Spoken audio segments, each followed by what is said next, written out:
اللہ اللہ کر بندے، اللہ اللہ کر۔ ایسا تو ہرگز نہیں ہے۔ دیکھیں اللہ تبارک و تعالیٰ اپنے پاک کلام قرآن مجید فرقان حمید میں ارشاد فرماتا ہے وَرَتِّلِ الْقُرْآنَ تَرْتِیلًا، اور قرآن خوب ٹھہر ٹھہر کر پڑھو۔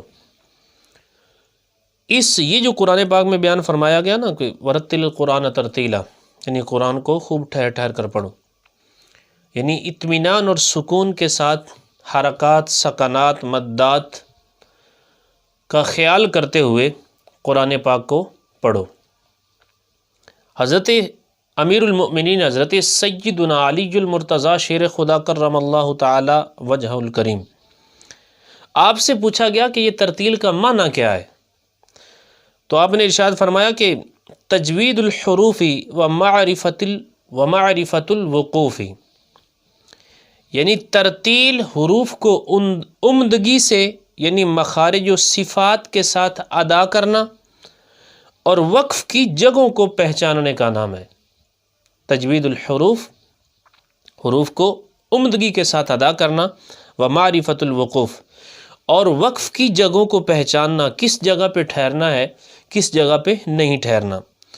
تو یہ امیر المؤمنین حضرت علی المرتضیٰ شیر خدا کرم اللہ تعالی وجہ الکریم نے ارشاد فرمایا اس آیہ مقدسہ کے تحت۔ اب یہ رہی بات کہ کچھ افراد کا یہ کہہ دینا کہ علم تجوید یہ ضروری نہیں ہے، اس کے علاوہ بھی قرآن پاک پڑھنا جائز ہے، تو پہلی بات تو یہ ہے کہ ان کا کہنا درست نہیں ہے۔ اللہ تبارک و تعالیٰ نے قرآن پاک میں ایک جگہ پہ یہ بھی ارشاد فرمایا الذین آتیناہم الکتاب یتلونہ حق تلاوتی، یعنی جن کو ہم نے کتاب عطا فرمائی یتلونہ حق تلاوتی، وہ اس کی تلاوت کرتے ہیں جس طرح تلاوت کرنے کا حق ہے، اس انداز میں اس کی تلاوت کرتے ہیں۔ تفسیر جلالین میں اس آیہ مقدسہ کے تحت لکھا گیا کہ ان یقرؤونہ کما انزل، یعنی وہ اسے ایسے پڑھتے ہیں جس طرح وہ نازل کیا گیا۔ اور حدیث پاک میں پیارے آقا علیہ الصلوۃ والسلام نے ارشاد فرمایا، نوادر الاصول کی حدیث پاک ہے، حضرت سیدنا حذیفہ رضی اللہ تعالی عنہ اس کو روایت کرنے والے ہیں کہ سرکار نے ارشاد فرمایا قرآن کیسے پڑھو، کس طرح قرآن پڑھنا چاہیے؟ فرمایا اقرأوا القرآن بلحون العرب واصواتها، قرآن پاک کو عرب کے لب و لہجے اور ان کی آوازوں میں پڑھو۔ تو عربی لوگ اور عرب کے جو لہجے ہیں ان میں کیا ہے کہ وہ تجوید سے قرآن پاک پڑھتے ہیں، تو تجوید کے ساتھ قرآن پاک پڑھنا یہ ضروری ہے۔ ایسا کچھ بھی نہیں ہے کہ یہ جو تجوید ہے یہ آج کل کا کوئی نیا علم نکلا ہوا ہے، نہیں، سینکڑوں سال پہلے اس کے اوپر کتابیں لکھی گئی۔ بڑی مشہور کتاب ہے مقدمہ جزریہ، امام جزری علیہ الرحمہ نے اشعار کی صورت میں اس علم کو بیان کیا۔ اعلیٰ حضرت علیہ الرحمہ لکھتے ہیں، آپ فرماتے ہیں کہ اتنی تجوید سیکھنا تو فرض عین ہے، اتنی تجوید سیکھنا تو فرض عین ہے کہ ہر حرف دوسرے حرف سے ممتاز ہو جائے، یعنی زا ہے نا تو اس میں سیٹی ہوگی تو یہ ممتاز ہو جائے گا رال سے، اور رال ممتاز ہو جائے وا سے، حروف مستعلیہ میں سے۔ تو آپ فرماتے ہیں اتنی تجوید سیکھنا تو یہ فرض عین ہے۔ اس علم تجوید کے حوالے سے آپ چوٹ کرتے ہوئے فرماتے ہیں کہ عوام کو تو جانے دیجئے، خواص، وہ جو ہمارے خواص کہلانے والے ہیں، مدرسین، کئی بڑے بڑے بیانات کرنے والے، آپ فرماتے ہیں میں نے اپنی آنکھوں سے ان کا حال یہ دیکھا کہ قل هو اللہ احد میں ہا ہلکی ہے احد، لیکن کیا پڑھتے ہیں احد۔ آپ فرماتے ہیں میں نے تو ایک صاحب کو یہاں تک بھی سنا کہ ہے نا وہ صراط اللہ رینا رال ہے، آپ فرماتے ہیں میں نے اس کو پڑھتے ہوئے سنا اس نے وا پڑھ دیا رال کی جگہ، صراط اللہ رینا۔ تو میرے پیارے اور محترم عاشقان رسول، علم تجوید جو ہے نا وہ سیکھنا ضروری ہے اور لازمی ہے۔ علم تجوید جو ہے یہ علم دین ہے اور اللہ کا علم ہے، یہ شریعت کا علم ہے، اللہ کا دین ہے۔ علماء نے بیان فرمایا ہے، فتاوی رضویہ شریف میں جلد نمبر ہے 6، اعلیٰ حضرت علیہ الرحمہ نے لکھا ہے، آپ فرماتے ہیں یہ جو آیہ مقدسہ ورتل القرآن ترتیلا، تجوید پاک کی آیہ مقدسہ، اس سے اور متواتر احادیث سے، ایسی احادیث جن کا انکار نہیں کیا جا سکتا، متواتر احادیث سے اور صحابہ کرام، تابعین اور تمام ائمہ کرام کے مکمل اجماع کی وجہ سے علم تجوید جو ہے یہ حق ہے اور اس کو سیکھنا واجب ہے، اور یہ اللہ تعالیٰ کے دین کا علم ہے، شریعت کا علم ہے۔ تو اس کے حوالے سے انکار کرنے والا ہو سکتا ہے کہ اس نے شاید علماء کی کتابوں کو نہ پڑھا ہو، یا ایسے علماء فقہا کی کتب اس کی نظر سے نہیں گزری۔ اور پیارے آقا علیہ الصلاۃ والسلام کی وہ حدیث پاک ہے نا کہ پیارے آقا علیہ الصلاۃ والسلام نے ارشاد فرمایا کل بروز قیامت، جس کا مفہوم ہے کہ قاری قرآن کو، حافظ قرآن کو کیا کہا جائے گا؟ قرآن پڑھتے جاؤ اور اپنی منزلوں کو طے کرتے جاؤ۔ اللہ اکبر۔ اور اس طرح کے الفاظ ملتے ہیں، وَرَتِّلْ كَمَا كُنْتَ تُرَتِّلُ فِي الدُّنْيَا۔ اللہ کی بارگاہ سے یہ حکم ہوگا، پیارے آقا نے ارشاد فرمایا کہ ایسے آج قرآن پڑھ کے سناؤ، خوب ٹھہر ٹھہر کر، جیسے تم دنیا میں پڑھا کرتے تھے۔ ایسے ناز اور ایسے انداز، شاندار انداز کے ساتھ قرآن پاک پڑھو۔ پھر وہ قرآن پاک پڑھتا جائے گا، سرکار نے ارشاد فرمایا تو اسے کہا جائے گا تیرا آخری ٹھکانہ جو ہے، تیری آخری منزل جو ہے وہاں پر ہوگی جہاں پر تو آخری قرآن کی آیت پڑھے گا۔ اللہ اکبر۔ اتنا بڑا انعام۔ یار دنیا کے سارے کام ہم سیکھ لیتے ہیں، ہر کام ہمیں آتا ہے، کاروبار کرنا آتا ہے، گھریلو معاملات آتے ہیں، ہر کام ہم کر لیتے ہیں، یار نہیں سیکھا تو صرف اللہ کا پاک کلام نہیں سیکھا۔ اس کے حوالے سے طرح طرح کے ہیلے بہانوں کا سہارا لیتے ہیں، تو ایسا کچھ بھی نہیں ہے۔ علم تجوید سیکھنا ضروری اور ضروری ہے، اس کے بغیر گزارا نہیں ہے۔ اور جو بندہ علم تجوید کا انکار کرتا ہے اس کے بارے میں بھی علماء نے بیان فرمایا ہے۔ اعلیٰ حضرت علیہ الرحمہ ایک مقام پر لکھتے ہیں کہ جو شخص اس سے مطلقاً ناحق بتاتا ہے، یعنی علم تجوید کو کہ یہ ناحق ہے، تو آپ فرماتے ہیں یہ کلمہ کفر ہے۔ ہاں اگر کوئی شخص ایسا ہے وہ اپنی ناواقفی کی بنا پر، اسے پتہ نہیں ہے، وہ جانتا نہیں ہے، کسی خاص قاعدے کا انکار کرتا ہے، تو آپ فرماتے ہیں کہ یہ اس کی جہالت ہے، اسے آگاہ کرنا چاہیے، اسے بتانا چاہیے۔ اور فرماتے ہیں کہ اگر ایسا ہے کہ معلوم بھی ہے اسے کہ تجوید کا جو ہے یہ علم ضروری ہے حاصل کرنا، پھر بھی وہ انکار کرتا ہے، تو ایسا کرنے کی ہرگز اجازت نہیں ہے۔ یہ تو ایسا علم ہے جو علماء سے، قرآن کی آیتوں سے، احادیث سے یہ ثابت ہے۔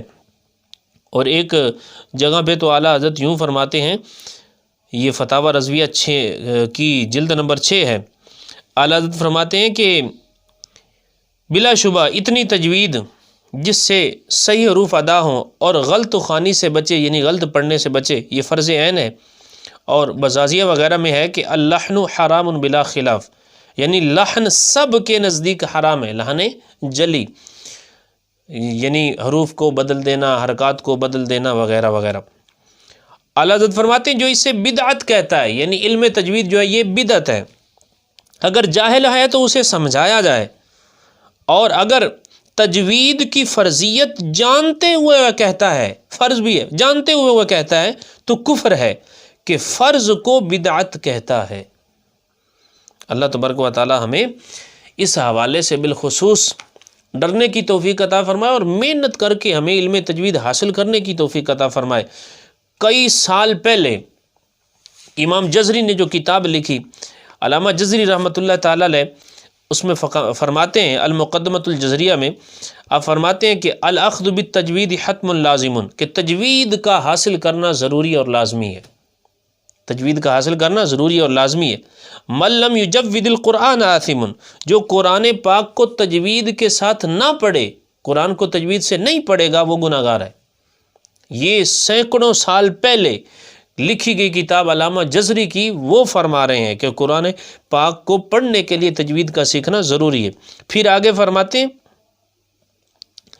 کہ لِأَنَّهُ بِهِ الْإِلَٰهُ أَنزَلَ، کہ یہ اس لیے ہے کہ قرآن پاک کو اللہ تبارک و تعالیٰ نے تجوید کے ساتھ ہی نازل کیا، بِهِ الْإِلَٰهُ أَنزَلَ وَهَكَذَا مِنْهُ إِلَيْنَا وَصَلَ، اور اسی طرح یعنی تجوید کے ساتھ ہی اللہ تعالیٰ کی بارگاہ سے منہ الینا، اللہ کی بارگاہ سے الینا ہم تک وصلہ پہنچا۔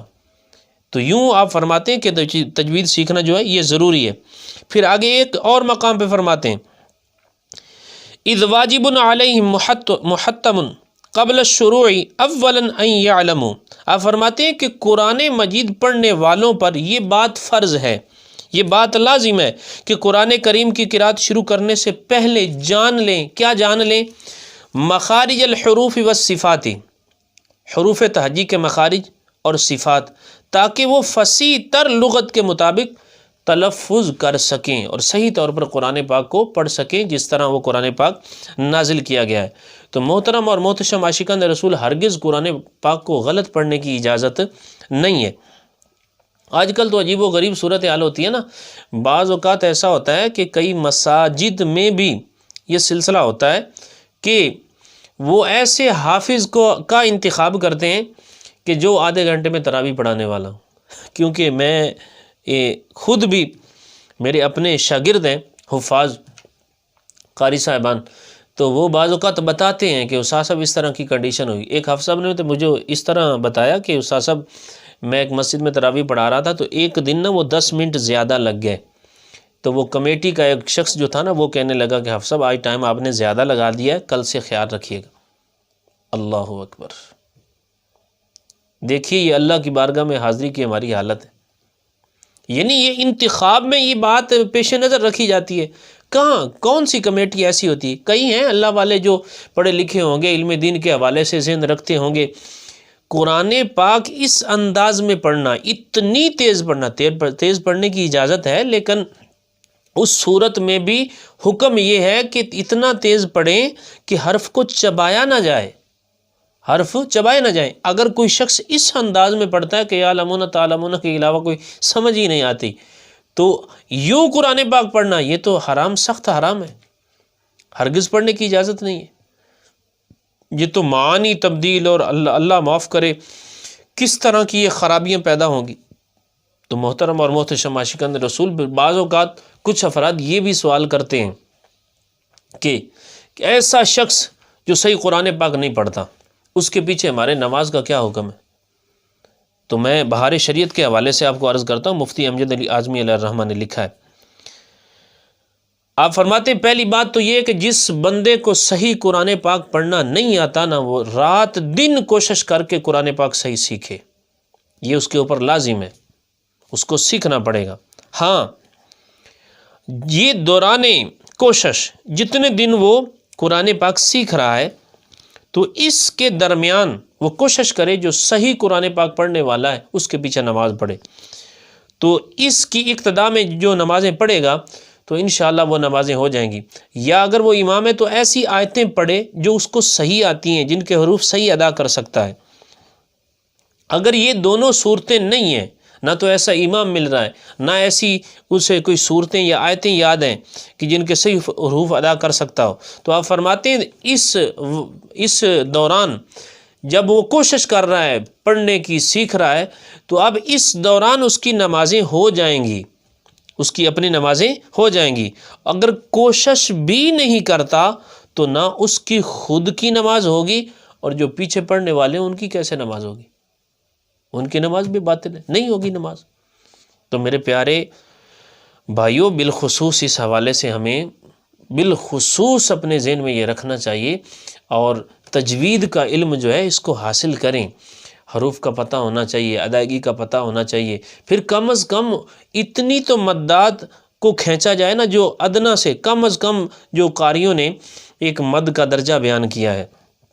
اللہ تبارک و تعالی ہمیں صحیح طور پہ قرآن پاک سیکھنے کی توفیق عطا فرمائے، اور وقت کا یہ جو بعض اوقات تراویح میں ہوتا ہے نا عجیب و غریب سسٹم بن جاتا ہے کہ جناب آدھے گھنٹے میں تراویحیں ختم کرنی ہے، تو خدا را ایسا نہ کریں۔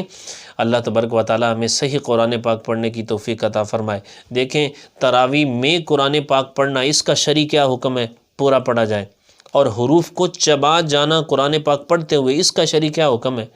یہ کم از کم ہمیں کسی صحیح مستند عالم دین کے پاس بیٹھ کر اتنا سمجھ لینا چاہیے، اور اس کے بعد پھر یہ انتظام کرنا چاہیے اور کہنا چاہیے کسی کو قرآن تیز پڑھنا ہے یا آہستہ پڑھنا ہے۔ تیز پڑھنے کی اجازت ہے، لیکن اتنی اجازت ہے کہ حروف کو چبایا نہ جائے۔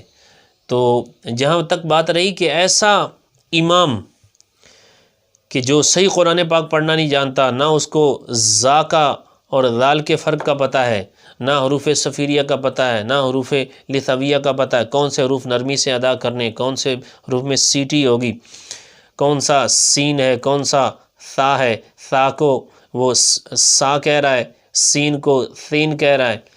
تو یہ تو وہ چیزیں نا، حروف جدا ہو جائیں، ممتاز ہو جائیں ایک دوسرے سے، یعنی ان کا فرق محسوس ہونا چاہیے، اس انداز میں پڑھنا چاہیے، یہ تو لازم ہے، فرض ہے۔ اس کے حوالے سے اگر کسی امام کی ایسی قرأت ہے تو اس کے پیچھے بالکل نماز باطل ہے۔ علماء نے لکھا ہے، بہار شریعت آپ پڑھ کے دیکھیں، فتاویٰ رضویہ شریف میں اعلیٰ حضرت علیہ الرحمہ نے بڑی توضیح فرمائی ہے، بڑا کلام فرمایا ہے، اور پیارے آقا علیہ الصلوۃ والسلام کی امت کو، پیارے آقا علیہ الصلوۃ والسلام کے غلاموں کو بڑا اچھے انداز کے ساتھ سمجھایا ہے۔ تو اللہ ہمیں صحیح معنوں میں تجوید قرآن حاصل کرنے کی توفیق عطا فرمائے، یہ علم پھیلانے کی توفیق عطا فرمائے، اور اس کے